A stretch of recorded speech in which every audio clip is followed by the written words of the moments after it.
Welcome to my Module 3 video lecture 2 about the distinction between ordinary and singular points. This video lecture is basically telling you how do you know if a point is ordinary, how do you know if a point is singular, and the difference being that if you have an ordinary point, then believe it or not, the solutions are kind of easier. But if you have a singular point, the solutions are a whole lot more tedious in terms of the arithmetic involved, and you'll see when we actually get to solving them. If you look at a homogeneous linear second order differential equation, obviously with non-constant coefficients, which is this one right here. Now, if you write that in standard form, meaning if you divide everything by the leading coefficient, so you divide star by a2 of x, all of them, then you get a1 of x divided by a2 of x. You just call it some function. We call it p of x and q of x. Now, it turns out that x equals x naught is an ordinary point of a differential equation if both coefficients p and q are analytic at that point. Now, if you don't like the concept of analytic, you can think of it as like undefined or defined, basically, or differentiable or not. It gives you the same sort of intuitive understanding if you don't like the word analytic. So if p of x and q of x are defined at that x value, then that x value is an ordinary point, and if they're not, then it's a singular point. We give you an example. Say you divide everything by the leading coefficient, and you end up with y double prime plus like x cubed y prime plus, I don't know, I'm just going to go out of the way and say sine of x y equals 0. Now here my p of x is x cubed and my q of x is sine of x. Now let's say I'm interested to know if these differential equation will have an ordinary point at x equals, say, 3. They call it x not equal to 3. Well, yeah, x cubed at 3 is analytic, or it exists. Sine of 3 exists also, so x equals to 3 or x not equal to 3 is an ordinary point. So is x not equal to 0, you know.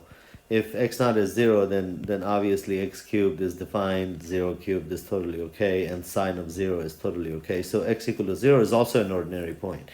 And of course now, between the two, I'd rather use x equal to 0 as my as the point where my power series converges to. It just becomes easier arithmetic, and you'll see in the next page when I give you an example.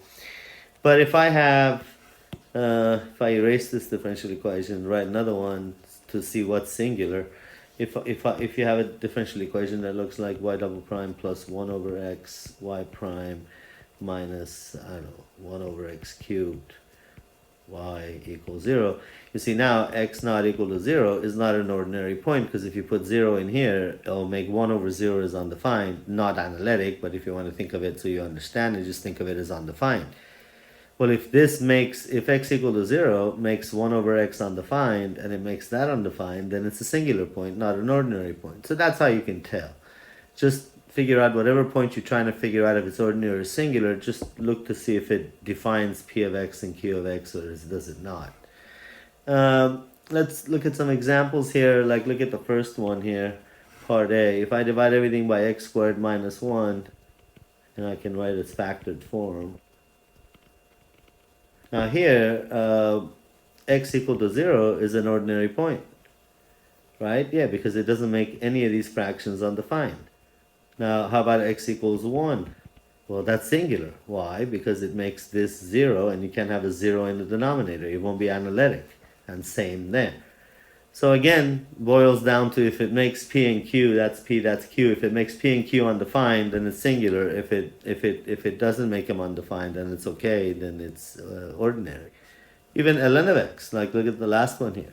You see, p of x here is x, q is ln of x. Now at x equal to 0, this is okay, but that's not okay. They both have to be okay. It can't just one of them be okay, the other one not. As soon as one of them breaks the analyticness, or it's not defined at that point, that's it. The point's considered singular. All right, so it's not that difficult to figure out if it's ordinary or singular.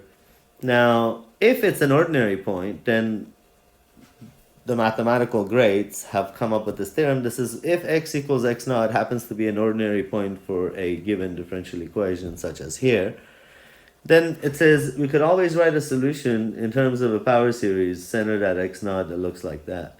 And now you notice when I said x equal to 3, x equal to 0, I much rather work with x equal to 0, because if it's not, look at this, if x is equal to 3, x naught is equal to 3, then this solution will be the summation of an x minus 3 to the power of n as n goes to 0 to infinity.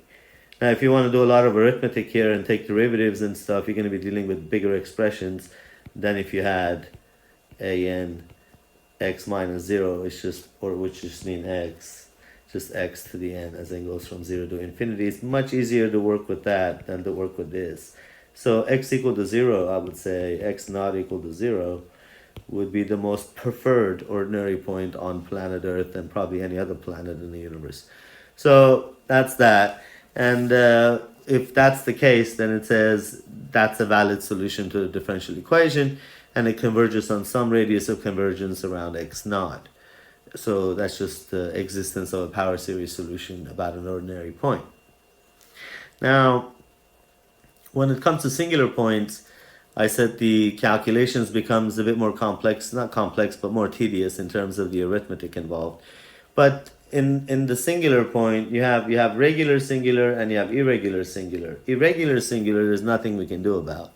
But regular singular, there is a way to do it, even though I just said it's more tedious. Now, how do you know if it's regular singular or irregular singular?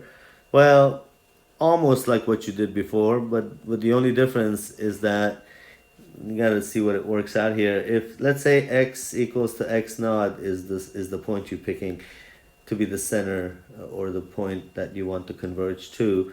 I'm just going to give it a live example so you can see. Let's say you're saying x naught is equal to 3 and it's a singular point. And I'm not trying to see if it's an or regular singular or irregular singular at that point. Now, what do? You go for p of x and you take p of x and you multiply it by x minus x naught to first power. Here x naught is 3, so you'd multiply p of x to x minus 3.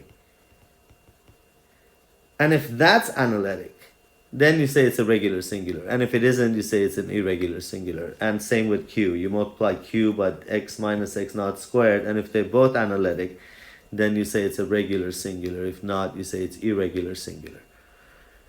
Okay, so a singular point is said to be regular singular if these two expressions are analytic at x naught. If not, then it's an irregular singular. Now let's do an example so you guys could actually see what I just said. So let's look at this example here. If I divide everything by x squared plus 3x, and I've done it here, you get y double prime, and I want to write this again. You get y double prime, of course, I'm just going to write it without it, simplifying it, x times x plus 3 y prime plus 1 over x, x plus 3y equal to 0. Very good. Now, your small p is equal to, now I'm testing x equal to 0. So that means I'm doing x minus 0, so you can just write x. So to test to see if p and q are analytic, small p and small q are analytic, I have to take p of x, which is minus x over x times x plus 3, and I have to multiply it by the first power of x minus x naught, but x naught is 0, so it'll just be x. Now this becomes, they go away, so it becomes minus x over x plus 3.